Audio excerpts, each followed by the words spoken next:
लाल भोपळा म्हणलं की त्याच्या गोड पुऱ्या किंवा भरीत हे दोनच पदार्थ बऱ्याच जणांना माहिती आहेत. आज मी तुम्हाला लाल भोपळ्याची झणका भाजी ती पण कुकरमध्ये कशी करायची हे दाखवणार आहे.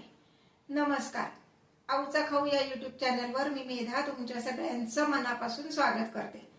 चला बघूयात लाल भोपळ्याची झणका भाजी रेसिपी. इथे मी गॅसवर कुकर तापत ठेवलाय, त्यामध्ये 1 टेबलस्पून एवढं तेल घालणार आहे. गॅसची फ्लेम मोठीच ठेवायची आहे सध्या कुकर तापेपर्यंत. हे पहा तेल तापलेलं आहे. आता आपण यामध्ये घालणार आहोत अगदी अर्धा चमचा एवढी मोहरी, अर्धा चमचा जिरे, 5 ते 6 कडीलिंबाची पानं घातली आहेत.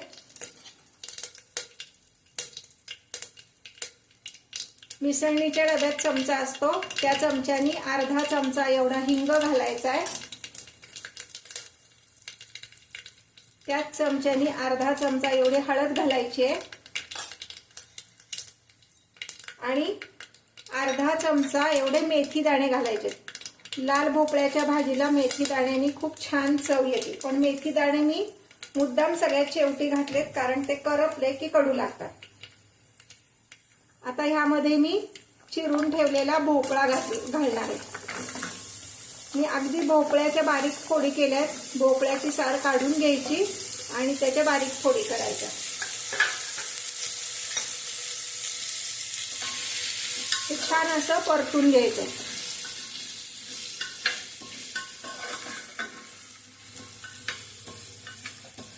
आता मी गॅसची फ्लेम मीडियम केलेली आहे आणि भोपळा आपण छान परतून घ्यायचा आहे. त्याचा कच्चेपणा जाईपर्यंत आपण परतायचं. यामध्ये आपण घालणार आहोत 1 चमचा मीठ, लाल तिखट चवीनुसार कमी जास्त करू शकता.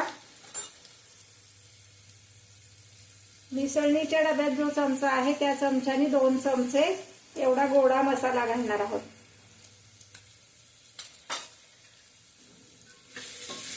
मसाले सगळे घालून झाले की पुन्हा एकदा छान हलवून घ्यायचे.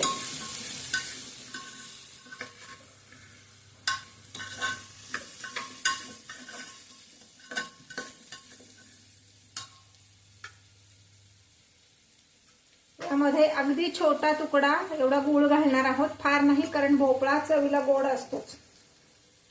1 चमचा एवढं दाण्याचं कूट, 1 चमचा एवढं ओलं खोबरं आणि कोथिंबीर. आता हे पुन्हा एकदा छान परतून घ्यायचंय.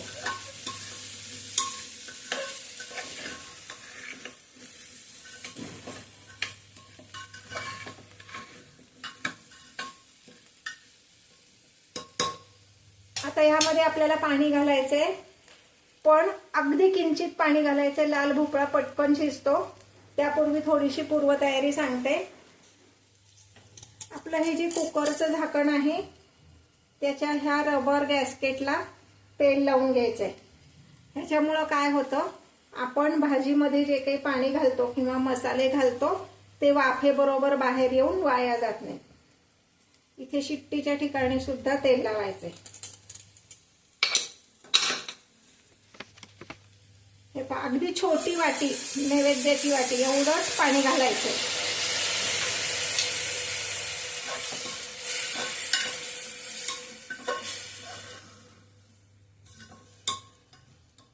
आणि झाकण लावून 2 शिट्ट्या करायच्या.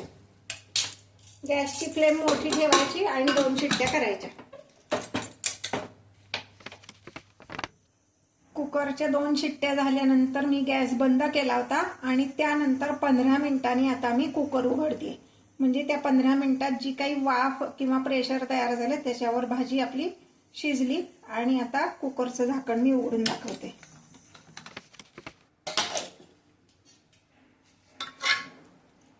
हे पाशी छान मस्त गरमागरम आणि चमचमीत अशी आपली लाल भोपळ्याची भाजी सर्विंगसाठी तयार आहे.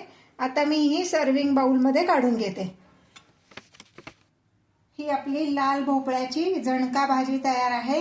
करून बघा आणि कमेंट बॉक्समध्ये कमेंट करायला विसरू नका.